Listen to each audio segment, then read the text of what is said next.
MBBS ও BDS ছাড়া অন্য কাউকে চিকিৎসকের স্বীকৃতি না দেওয়া সহ ৫ দফা দাবিতে মানববন্ধন করেছে চট্টগ্রাম মেডিকেল কলেজের শিক্ষার্থী ও চিকিৎসকেরা। সকালে কলেজের সামনে এই কর্মসূচি পালন করা হয়। এ সময় শিক্ষার্থীরা বলেন, অনেক দিন থেকেই স্বাস্থ্য খাত সংস্কারের দাবি নিয়ে আন্দোলন করছে মেডিকেল শিক্ষার্থীরা।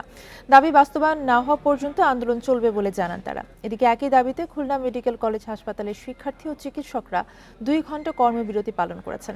চিকিৎসকদের এই কর্মবিরতির কারণে ভোগান্তিতে পড়েন রোগীরা। এই ঈদে জামা জুতো অ্যাক্সেসরিজের ডিসকাউন্ট।